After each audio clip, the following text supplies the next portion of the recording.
پاکستان میں stay order اور عدالتی عبوری احکامات کئی اراکین پارلیمنٹ کی سیاسی زندگی میں نئی روح پھونک چکے ہیں اور آج کا یہ پہلا واقعہ نہیں ہے۔ موجودہ پارلیمنٹ میں کئی ایسے اراکین موجود ہیں۔ مثال کے طور پر رواں سال 4 مئی کو الیکشن ٹریبونل نے خواجہ سعد رفیق کو حلقہ ANO 125 میں انتخابی بے ضابطگی پر نااہل قرار دیا تھا، مگر کل 11 دن بعد ہی یعنی کہ 15 مئی کو سپریم کورٹ نے ان کی رکنیت بحال کر دی تھی۔ اس کے علاوہ قبائلی علاقہ جات سے حلقہ ANO 47 پر تحریک انصاف کے رکن قومی اسمبلی قیصر جمال کو الیکشن ٹریبونل نے نااہل قرار دیا، لیکن مئی 2014 میں سپریم کورٹ سے اسے اسٹے آرڈر ملا، لیکن وہ 1.5 سال سے اپنی ڈشز پر برقرار ہے۔ حلقہ ANO 162 سے تحریک انصاف کے رکن قومی اسمبلی رائے حسن نواز کو ٹریبونل نے کاغذات نامزدگی میں اساس جات کی غلط تفصیل بتانے پر نااہل قرار دیا تھا، لیکن 3 جون 2015 کو سپریم کورٹ نے اسٹے آرڈر دیا اور ان کی پارلیمانی زندگی کو جلا بخشی، جو آج بھی قائم ہے۔ تحریک انصافی کے NA 53 سے رکن قومی اسمبلی غلام سرور خان پر جعلی ڈگری کا کیس چل رہا ہے اور 3 اپریل 2014 سے وہ سپریم کورٹ سے حکم امتناع لے کر پارلیمانی حیثیت میں اپنی پوزیشن کو برقرار رکھے ہوئے ہیں۔ حلقہ NA 122 پر جناب ایاز صادق سابق اسپیکر جو اب بھی الیکشن لڑ رہے ہیں نے لاہور ہائی کورٹ سے حکم امتناع لیا تھا، جس کی وجہ سے انتخابی عزداری پر 2 سال بعد فیصلہ آیا۔ اس عرصے ایاز صادق نے اسٹے آرڈر پر قومی اسمبلی میں اسٹے کیا اور اسٹے بھی کیا تو وہ اسپیکر قومی اسمبلی کی حیثیت سے۔ معاملات اہم ہیں، دلچسپ بھی ہیں، لیکن اس کی بہت امپورٹنٹ قانونی تشریحات ہیں جو ہم حاصل کریں گے، اور اس کے لیے ہمیں جوائن کیا ہے سپریم کورٹ آف پاکستان کے سینئر وکیل اور ملک کے ممتاز ماہر قانون جناب سلمان اکرم راجہ نے۔ بہت بہت شکریہ سلمان اکرم راجہ صاحب، آپ کے سامنے پورے معاملات ہیں۔ ایک تو الیکشن ٹریبونل سے انتخابی عزداریوں کے حوالے سے فیصلے نہیں آتے، پھر اس میں بڑا طویل عرصہ ملتا ہے، اسی دوران کینڈیڈیٹ ہائر جوڈیشری سے رجوع کر لیتے ہیں، وہاں سے اسٹے مل جاتا ہے۔ جب الیکشن ٹریبونل کا فیصلہ آتا ہے تو کبھی سپیریئر جوڈیشری سے اس کے خلاف اسٹے مل جاتا ہے۔ اس طرح سے یہ جو شکایات کا عمل ہے انتخابات کے حوالے سے وہ انتہائی پیچیدہ اور ناقابل فہم لگتا ہے، کیونکہ ابھی تقریباً آدھی سے زیادہ مدت پوری ہو چکی ہے اور آپ کیفیت دیکھ رہے ہیں اس وقت۔ جی آپ درست فرما رہے ہیں۔ ویسے قانون کی منشا یہ ہے کہ جب الیکشن ٹرائیبیونل کے سامنے معاملہ چل رہا ہو تو کوئی اور عدالت ہائی کورٹ بشمول اس میں مداخلت نہ کرے، کوئی حکم امتناعی نہ دے، تاکہ الیکشن ٹرائیبیونل کے سامنے جو معاملہ ہے وہ جو ایک دی گئی مدت ہے اس میں ختم ہو جائے 90 دن میں یا 120 دن میں۔ لیکن ہمارے ہاں بالکل آپ نے درست فرمایا کہ حکم امتناعی آتے رہے ہیں، جس کی وجہ سے الیکشن ٹرائیبیونل کے سامنے معاملات نے بہت طول پکڑا، 2 سال 2.5 سال تک معاملہ چلتا رہا۔ ایک حالیہ فیصلے میں سپریم کورٹ نے ہائی کورٹوں کو منع کر دیا ہے اب حکم امتناعی دینے سے ٹرائیبیونل کے سامنے جب معاملہ چل رہا ہو۔ لیکن جب ایک دفعہ ٹرائیبیونل کا معاملہ آ جاتا ہے تو قانون یہ کہتا ہے کہ سپریم کورٹ میں اپیل جائے گی، 30 دن میں اپیل کی جا سکتی ہے، اور پھر قانون کی خواہش یہ ہے جو کہ قانون میں درج ہے کہ سپریم کورٹ میں بھی معاملہ 30 دن میں نمٹ جائے۔ لیکن ظاہر ہے کہ ایسا نہیں ہوتا۔ آپ نے حوالے دیے، آپ نے بتایا کہ کتنی دیر سے معاملات زیر سماعت ہیں۔ اب یہ ہمیں خواہش کرنا چاہیے کہ معاملات جو آخری عدالت ہے اس ملک کی سپریم کورٹ آف پاکستان، اس میں بھی جلدی طے ہو جائیں، تاکہ اس کے بعد ضرور یہ انتخابی مارکہ ہو اگر ہونا ہے۔ اگر واقعی الیکشن ٹرائیبیونل کا فیصلہ درست ہے، ایک شخص نااہل تھا، تو پھر اس کو نہیں نیشنل اسمبلی میں بیٹھنا سلمان صاحب یہ نہیں ہونا چاہیے کہ یہ مسئلہ سامنے آ رہا ہے۔ مثال کے طور پہ جیسے کہ میں نے عرض کیا، سعد رفیق صاحب کو مئی کے دوسرے ہفتے میں نااہل قرار دیا تھا ٹریبونل نے، اور پھر چند دنوں کے اندر سپریم کورٹ نے اس کے خلاف حکم امتناعی تو جاری کر دیا، لیکن مئی سے لے کے اب ہم اکتوبر میں داخل ہو رہے ہیں اور اس سلسلے میں کوئی پیش رفت نظر نہیں آ رہی۔ اس کا مطلب یہ کہ وہ الیکشن ٹریبونل کا وہ فیصلہ کہ سعد رفیق صاحب نااہل ہیں وہ ہوا میں معلق ہے۔ اسی طرح سے آج جناب صدیق بلوچ کے حوالے سے الیکشن ٹریبونل کے فیصلے کو سپریم کورٹ نے اس کو معطل کیا ہے، اور اب اس کے لیے کوئی تاریخ بھی نہیں ہے کہ یہ کیس اب کب سنا جائے گا۔ تو یہ جو پھر ہمارے پاس یہ تمام معاملات موجود ہیں کہ جو الیکشن کے حوالے سے شکایات ہوتی ہیں وہ الیکشن ٹریبونل کے لیول پہ جو کہ اس کا سب سے امپورٹنٹ فورم ہے وہاں پر سالوں اس کا فیصلہ نہیں ہوتا ہے۔ تو یہ پورا جو انتخابی عمل ہے اور اس حوالے سے جو شکایات کا عمل ہے، اس پر نہ صرف شکوک و شبہات ہے بلکہ پورے انتخابی عمل کے حوالے سے جو شکایات ہیں، جو ریزرویشنز ہیں، ان کو تو فروغ ملتا ہے اس سے، کیونکہ انصاف تو نہیں ہوتا۔ آپ درست فرما رہی ہیں، یہ ہمارا جو انتخابی عمل ہے اس کی ایک کمزور کڑی ہے، اور بہت سے لوگ ہمارے احباب میں وہ الیکشن ٹرائیبیونل جاتے ہی نہیں، اگرچہ ان کو یقین ہوتا ہے کہ ان کے ساتھ زیادتی ہوئی ہے، وہ جا کر وہاں پہ سمجھتے ہیں کہ ہم سالہ سال لٹکے رہیں گے، لہٰذا الیکشن ٹرائیبیونل میں جانے کا فائدہ نہیں، اگلے الیکشن کی تیاری کرو۔ یہ درست بات نہیں ہے۔ قانون کی واضح منشا یہ ہے کہ الیکشن ٹرائیبیونل میں بھی معاملہ بہت سرعت سے ختم ہو، اور اس کے بعد جو اپیل سپریم کورٹ میں ہے وہ بھی ایک آدھ ماہ میں اختتام تک پہنچ جائے، اور اس کے لیے اب ایک فضا ملک میں موجود ہے۔ میں سمجھتا ہوں کہ لوگ اب چاہتے ہیں کہ قانونی عمل انتخابات کے حوالے سے کم از کم تیزی سے آگے چلے، اور جو اہل ہے وہ رہے اسمبلی میں، جو اہل نہیں ہے وہ نہ رہے۔ لیکن راز صاحب، یہ سارے معاملات تو عدالتی ہی معاملات ہیں، اس میں رہنمائی یا اس مسئلے کا حل یا اس الجھن کی سلجھن یہ تو عدالت عظمیٰ ہی سے آ سکتی ہے، وہیں سے گائیڈنس آئے، وہیں سے ڈائریکٹیوز آئیں، تو پھر ہی یہ مسئلے کا حل ہو سکتا ہے نا۔ ہم اور آپ تو بات ہی کرتے رہ جائیں گے، اور دیکھیں نا 3 سال ہونے کو آ رہے ہیں اور ابھی تک یہ معاملات ابھی تک چل ہی رہے ہیں اور معلق ہیں۔ بالکل آپ درست فرما رہے ہیں، لیکن آپ کی گفتگو، عوام کی گفتگو ایک اظہار ہے جس کا یقیناً نوٹس لیا جاتا ہے۔ لیکن اس کے لیے ایک طریقہ کار کیا ہو سکتا ہے، یا کیا قانون وہ راستہ فراہم کرتا ہے جس کے کیا سپریم کورٹ اس سلسلے میں از خود نوٹس لے سکتا ہے، یا ان کیسز کے ذریعے جو اس کے سامنے ہیں ایک پرماننٹ رہنمائی دے سکتا ہے؟ یہ دیکھیں، سپریم کورٹ نے تو اپنے معاملات کو خود ہی طے کرنا ہے، سپریم کورٹ سے اوپر تو کوئی ادارہ نہیں ہے، لیکن یہ بالکل ممکن ہے کہ درخواست ایک دے دی جائے کہ ان معاملات کو لگایا جائے، ارلی ہیئرنگ ہم جس کو کہتے ہیں، کہ جہاں معاملہ 4-5 ماہ سے زیر سماعت ہے یا مقدمہ لگ ہی نہیں رہا، وہاں پہ درخواست ضرور دینا چاہیے۔ مجھے نہیں علم کہ ان مقدموں میں جن کا آپ نے حوالہ دیا، جہاں مئی میں یا اس سے بھی پہلے فیصلے ہوئے تھے ٹرائیبیونل کے اور پھر وہ سپریم کورٹ میں معطل ہو گئے، ان مقدمات میں کیا یہ درخواست دی گئی ہے ارلی ہیئرنگ کی، جلدی سماعت کی؟ اگر نہیں تو یقیناً دی جانی چاہیے۔ بہت بہت شکریہ جناب سلمان اکرم راجہ ہمارے ساتھ موجود ہیں۔ الیکشن میں جو الیکشن کے حوالے سے شکایات اور پھر ان پورے معاملات کے حوالے سے ریزرویشن، پھر جب یہ شکایت الیکشن ٹریبونل میں جاتی ہیں وہاں پہ جو طول کھینچتی ہیں، 90 دن میں ان کو فیصلہ کرنا ہوتا ہے، لیکن اب 2.5 سال کے بعد بھی ہم اس کا ذکر کر رہے ہیں۔ پھر اس دوران ہم نے دیکھا کہ دوسری سپیریئر کورٹس میں ان کے خلاف اپیل ہو جاتی ہے، وہاں سے یہ معاملہ اسٹے کا شکار ہو جاتے ہیں۔ اب الیکشن ٹریبونل کا فیصلہ آیا ہے، سپریم کورٹ میں گیا ہے، ظاہر ہے کہ وہاں پہ قانونی وجوہات کی بنا پہ اسٹے مل گیا ہے، لیکن اس میں نہیں پتا کہ کتنا عرصہ لگے گا۔ پورا یہ معاملہ جو ہے وہ حل طلب ہے، اور اس کے لیے کسی سلوشن درکار ہے، اور جیسے کہ سلمان اکرم راجہ صاحب نے کہا کہ یہ حل بھی سپریم کورٹ ہی تجویز کر سکتی ہے۔ پاکستان تحریک انصاف کے حوالے سے آج ایک اہم دن بھی تھا۔ ایک جانب اس کے لیے بقول جناب جہانگیر ترین کے اس کے لیے سیٹ بیک تھا، کیونکہ ان کو امید تھی، یقین تھا کہ وہ لودھرا کے الیکشن جیتیں گے اور یہ ثابت کر دیں گے کہ سن 2013 میں ان کے ساتھ زیادتی ہوئی تھی۔ لیکن آج دوسری جانب تحریک انصاف نے ایک نئی پوزیشن لی ہے جس نے سوالات کو جنم لیا ہے، اور یہ ہوا ہے خیبر پختونخوا میں، جہاں پر تحریک انصاف کی مخلوط حکومت ہے، جہاں پر آج فیصلہ کیا گیا ہے کہ تحریک انصاف ایک بار پھر قومی وطن پارٹی، جس کی سربراہی جناب شیرپاؤ کے پاس ہے، آفتاب احمد خان شیرپاؤ صاحب کے پاس ہے، اس کو دوبارہ مخلوط حکومت میں شامل کیا جائے گا۔ کوئی بڑی بات نہیں ہے، لیکن بڑی بات اس لیے بھی ہے کہ قومی وطن پارٹی کو رخصت کیا تھا مخلوط حکومت سے جناب عمران خان نے اور تحریک انصاف نے، اس الزام پہ کہ اس کے وہ اراکین جو کہ کابینہ میں شامل ہیں وہ کھلا کرپشن میں ملوث ہیں۔ اس کی وجہ سے تحریک انصاف کی صوبائی حکومت نے 13 نومبر کو 2013 میں، یعنی کہ حکومت بننے کے چند ماہ کے بعد ہی، 2 وزراء ملک ابرار حسین اور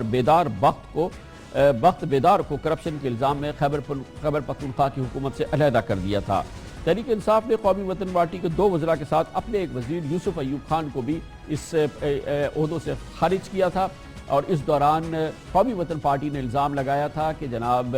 عمران خان اور تحریک انصاف دراصل اپنی کرپشن چھپانے کے لیے قومی وطن پارٹی کے خلاف یہ اقدامات کر رہے ہیں، لیکن عمران خان نے اس سلسلے میں بہت ہائی مورل گراؤنڈ لیا تھا، اور سن 2013 سے مسلسل وہ یہ کہتے رہے تھے کہ تحریک انصاف اپنی حکومت میں کرپشن برداشت نہیں کرے گی، خیبر پختونخوا میں کرپشن برداشت نہیں کرے گی، اور اس کا بھی بڑا انہوں نے کریڈٹ لیا تھا کہ انہوں نے اپنی مخلوط حکومت کو ختم کیا، قومی وطن پارٹی کو اس سے نکالا، اور اس کے وزراء کو فارغ کیا۔ یہ عمران خان صاحب کی تقاریر کا ایک اہم جز رہا ہے کئی اہم مواقع پہ۔ ہم نے یہ بھی وعدہ کیا تھا کہ ہم کرپشن کے جن کا مقابلہ کریں گے۔ مجھے بتائیں آج تک کبھی پاکستان کی تاریخ میں کوئی جماعت آئی ہے جس نے اپنے آپ کو کمزور کیا ہے، اپنی کولیشن کو کمزور کیا ہے، کرپٹ وزیروں کو باہر نکالا ہے؟ کبھی آئی ہے؟ ہر وقت مفاہمت، کمپرومائزز، مکمکہ۔ تحریک انصاف کے اتحادی اور ہم نے فیصلہ کیا کہ اگر اصول کے اوپر حکومت گئی اور ہمیں کسی نے بلیک میل کیا، ہم شہید نہیں ہوں گے، ہم پھر سے الیکشن کروائیں گے۔ لیکن آج معاملہ کچھ اور ہوا ہے اور قومی وطن پارٹی کو ایک بار پھر مخلوط حکومت میں شامل کر لیا گیا ہے۔ جناب عمران خان اور تحریک اور قومی وطن پارٹی کے درمیان اس سلسلے میں کیا مذاکرات ہوئے ہیں اور وہ الزامات جو اس سے پہلے لگائے گئے تھے اور جو کہ قومی وطن پارٹی کے لیے ایک ہتک کا باعث بھی بنے تھے، کیا وہ الزامات واپس لے لیے گئے ہیں؟ کیا قومی وطن پارٹی نے تحریک انصاف سے مطالبہ کیا کہ ان الزامات کو واپس لیا جائے؟ اس سلسلے میں کوئی پبلک اناؤنسمنٹ تو سامنے نہیں آیا ہے، لیکن یہ بات بھی سامنے نہیں آئی ہے کہ کیا تحریک انصاف نے اب قومی وطن پارٹی سے کوئی معاہدہ کیا ہے، کوئی وعدہ حاصل کیا ہے، کوئی بڑا آئرن کلیڈ کوئی ایگریمنٹ ہوا ہے کہ اب قومی وطن پارٹی کے اراکین کرپشن میں، مبینہ کرپشن میں ملوث نہیں ہوں گے، اور وہ لوگ جن کو کرپشن کے الزام میں لگایا گیا تھا کیا ان کو دوبارہ کابینہ میں شامل کیا جائے گا یا نہیں؟ اطلاعات کے مطابق کئی وزراء اب صوبائی اسمبلی میں قومی وطن پارٹی سے شامل ہونے والے ہیں، جس میں اطلاعات کے مطابق خود قومی وطن پارٹی کے صوبائی سربراہ خیبر پختونخوا میں جناب آفتاب احمد خان شیرپاؤ کے صاحبزادے سکندر شیرپاؤ بھی شامل ہیں۔ یہ ابھی بہرحال سامنے آنا باقی ہے کہ قومی وطن پارٹی کو صوبائی کابینہ میں کیا عہدے ملیں گے، لیکن یہ بات بہرحال ثابت ہو گئی ہے کہ تحریک انصاف جس نے کہ قومی وطن پارٹی کو اور اس کے اراکین کو کرپشن کے الزام میں حکومت سے فارغ کیا تھا، اپنی مخلوط حکومت کو ختم کیا تھا، دوبارہ اسی جماعت کو گلے لگا لیا ہے۔ لیتے ہیں کمرشل بریک اور اس کے بعد ذکر کریں کہ ڈاکٹر آصف حسین کے حوالے سے افواہیں بہت سامنے آئی ہیں، گفتگو بہت ہوتی رہی ہے، الزامات در الزامات لگتے رہے ہیں، لیکن اب مستند الزامات کی فہرست سامنے آ گئی ہے، وہ آپ کے سامنے ہم پیش کریں گے ایک کمرشل بریک کے بعد۔